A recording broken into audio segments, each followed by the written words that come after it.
Esto es una época que nunca nos imaginamos vivir. Jamás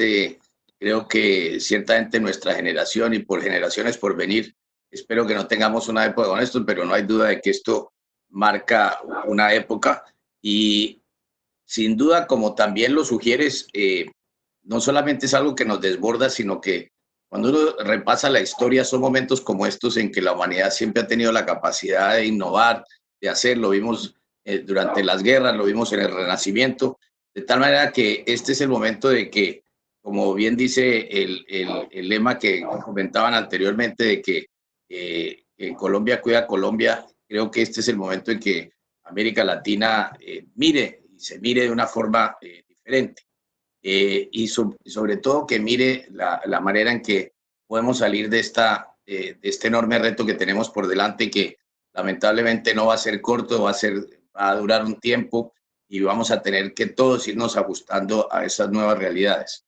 Ahora bien, déjeme por un momento darle cuenta un poco lo que nosotros estamos haciendo en el BID, que como tú anotas,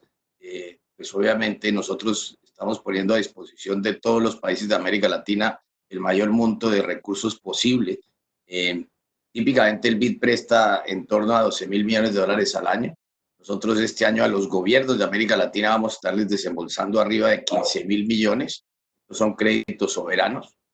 y estos créditos fundamentalmente van dirigidos a cuatro prioridades. La primera, por supuesto, es la emergencia sanitaria. Ayudar a que todos los países que, como sabemos, a donde se ha venido dando la expansión del COVID, sobrepasa y de lejos ningún sistema sanitario está preparado para manejar el enorme número de pacientes que llegan a los hospitales. Entonces, hemos estado trabajando con distintos gobiernos para tomar muchos de los créditos que teníamos aún no desembolsados para redirigirlos hacia el poder comprar material médico. Y es así como en los últimos días hemos conseguido 58 millones de artículos de protección, cerca de 10 millones de tapabocas, más de 400.000 pruebas y cerca de 1.600 respiradores, que como todos sabemos es de lo que más se habla y también es de lo que uno nunca quisiera estar expuesto, porque claramente lo que las cifras indican es que tan solo el 25% de las personas que entran a cuidados intensivos y tienen que usar respiradores sobreviven. De tal manera que esa es la parte tan dura que tiene este virus. De otra parte, nuestro brazo privado, BID Invest, estamos poniendo a disposición de los países 7.000 millones de dólares, de los cuales 500 millones estamos dedicando exclusivamente para toda la innovación que alrededor de COVID se pueda estar generando. Hemos visto casos como el de Colombia o en Brasil o en Chile o en México, a donde se han adaptado distintos procesos de manufactura para producir respiradores a distintos niveles de costo, pero ciertamente esta es una oportunidad. Se han hecho muchos de ellos en fábricas automotrices, a donde se ha podido rediseñar un poco los sistemas de producción. En la parte pública también estamos ante todo preocupados por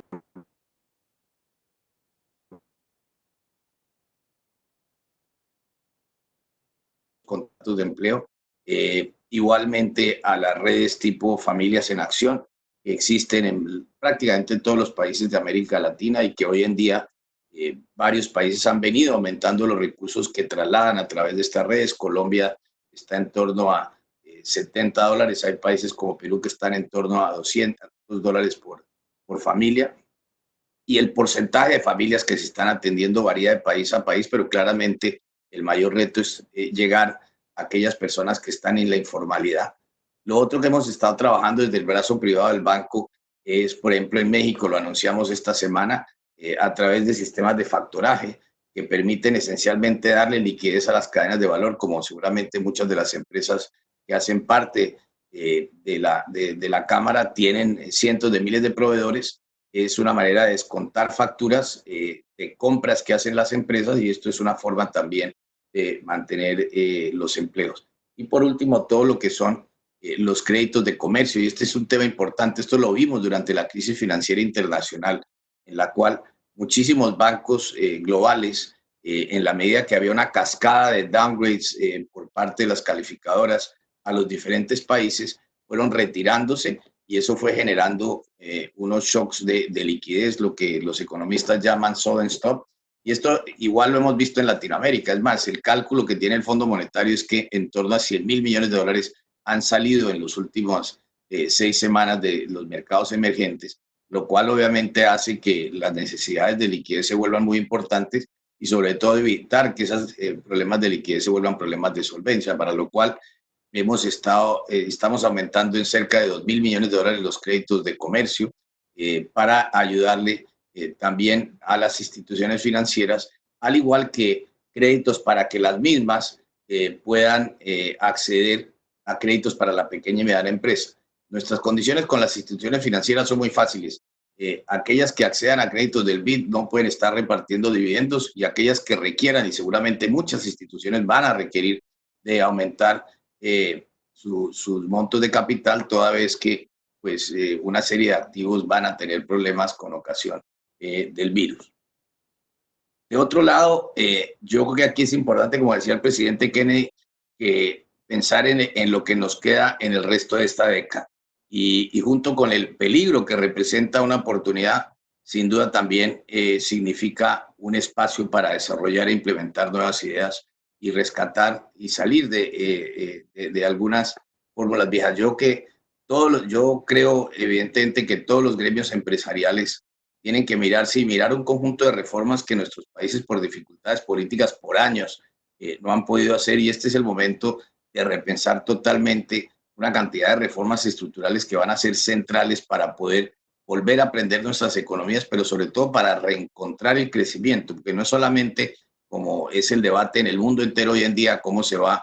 reabriendo la economía, en qué áreas, cómo se toman todas las medidas de cuidado. Como hemos visto, los debates de Colombia son debates en todas partes del mundo. Pero yo quisiera remontarme a algo que decía y algo que participamos con muchas de las empresas que hacen parte de la Cámara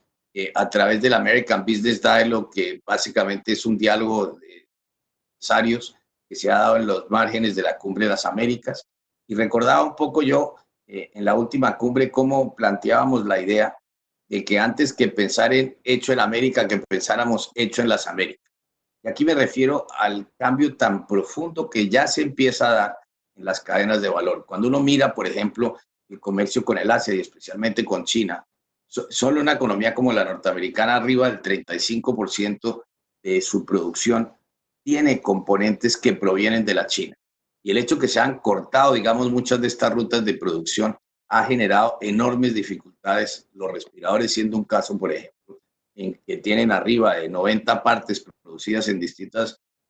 geografías, que empieza a notarse un poco lo que esto significa. Y yo creo que aquí hay una enorme oportunidad para América Latina, sin duda para Colombia, para repensar de verdad las cadenas de valor, ver cómo reorientar totalmente nuestra producción en ese frente. Y ya de hecho, algo de esto se empieza a ver, por ejemplo, en el caso de países como México, que han crecido significativamente en los últimos 4 años su participación del comercio norteamericano. Pero lo cierto es que si uno tiene una visión de un mercado hemisférico totalmente integrado, donde las ventajas tanto de escala como de especialización, esto sí, indiscutiblemente va a generar muchísimo valor y riqueza para todos. Es increíble cuando uno observa las encuestas que se hacen permanentemente en todos los países de América Latina. La gente, a pesar de tener cierto escepticismo hacia la globalización, no la tiene hacia la integración de América Latina. Y este es un tema que por años no hemos podido terminar de estructurar, en parte por la naturaleza de nuestra producción y de nuestras exportaciones, que el gran volumen sigue siendo productos básicos, y aquí está precisamente el reto de cómo empezar a agregar valor desde los mismos, y mucho tiene que ver, por ejemplo, cuando uno mira la crisis del COVID, lo primero que se encuentra es la enorme protección que había en todos los equipamientos de salud. O sea, las tarifas en todos los países, algunos más que otros, tenían altísimos niveles de protección. Después los reguladores, reguladores como los nuestros, como el INVIMA, que le parece que lo que dice, por ejemplo, una emergencia como esta, un regulador en los Estados Unidos no es suficiente. Ese tipo de mentalidad nosotros tenemos que empezar a revisarla y acelerar justamente estos temas con nuestros reguladores. Igualmente, en estos años, como sabemos, se han dado muchísimos acuerdos de libre comercio, acuerdos que básicamente hoy en día van desde Canadá hasta Chile, con excepción de Ecuador. Todos tienen acuerdos de libre comercio con los Estados Unidos y yo creo que este es también la oportunidad para pensar en mucho más una integración de esos acuerdos para hacer valer mucho más las cadenas de valor y agregar mucho más en nuestra producción. Y aquí un poco la comparación que vale la pena hacer es, aquí se habló hace ya casi 8 años, un poquito más, cuando Estados Unidos hablaba del famoso pivot hacia el Asia, o sea, ese mirar mucho más el comercio con el Asia. Pues bien, eso hizo que se volcara muchísimo la atención de muchas empresas y de las cadenas de suministro que venían del Asia. Y lo que nos ha mostrado esto es que este es el momento de repensar y obtener una mirada distinta. Lo otro es toda esta parte de nearshoring. Yo creo que lo importante es empezar a entender cómo hay mucho más integración en la producción entre empresas. Y esa es la otra gran diferencia que yo quisiera marcar aquí. Cuando uno observa con cuidado el comercio de México y Canadá con los Estados Unidos, en buena medida no son empresas que venden unas a otras, sino son integraciones de empresas que van produciendo de un país al otro, pero están totalmente integradas. Y esa es un poco la visión que yo quisiera que la Cámara empezara a impulsar, que miráramos con cuidado y cuenten con el BID como un socio para empezar a ver eso. Nosotros tenemos permanentemente un equipo que solo se dedica a los temas de integración,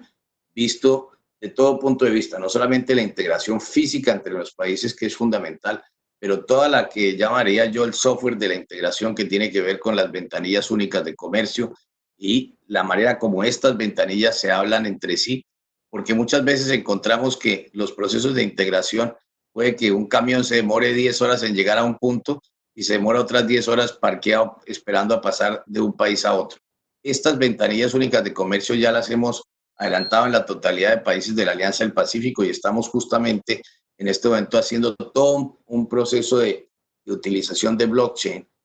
para que pueda haber una mejor integración entre las mismas y creo que ese es el tipo de cosas que tenemos que hacer, como también vamos a tener que trabajar mucho más en los temas sanitarios y fitosanitarios, en fin, temas centrales para el comercio entre nuestros países. Por último, yo simplemente quisiera agradecerle una vez más a María Clara, decirle que desde el BID estamos listos a apoyar todo este esfuerzo. Lamentablemente no pudimos tener nuestra asamblea en Barranquilla en marzo pasado, donde ustedes iban a realizar justamente un evento con miras a mirar lo que han sido estos años de comercio alrededor del Tratado de Libre Comercio de Colombia con los Estados Unidos, pero esperamos poderlo hacer ahora en el mes de septiembre en Barranquilla, justamente cuando esperamos poder celebrar nuestra asamblea allá. Y por último, como decía la persona que me antecedió en el uso de la palabra, uno de los temas centrales que vamos a tener que trabajar como resultado de todo esto es cómo la tecnología es un elemento fundamental de conectividad. Y lo que nosotros nos encontramos en general en América Latina es el déficit que hay de banda ancha y los costos de la misma. Y sobre todo todos los aspectos de última milla. Este es otro aspecto que, digamos, hay que levantar en la agenda, va a ser central en todos los temas de teletrabajo, pero indiscutiblemente en nuestros países el teletrabajo es un privilegio para algunos, no la mayoría de las personas trabajan como sabemos, con las manos, hacen parte de los trabajadores que fundamentalmente mueven nuestras economías en espacios como es el caso de la construcción y otros, pero creo que en la medida en que aceleremos toda la absorción tecnológica, vamos a poder empezar a ver cada vez más innovaciones que tienen que darse y producirse desde nuestros países. Con eso tengo que terminar porque como le había comentado a tu equipo, María Claudia, lamentablemente tengo un directorio ahora en el banco, y esto todo por teletrabajo no es fácil, pero gracias a Dios nosotros hemos hecho muchas inversiones en tecnología hace mucho tiempo y tenemos 3.800 personas, hay que 3.000 personas trabajando permanentemente por teletrabajo, incluido nuestro directorio. Pero de nuevo, muchas gracias por la invitación.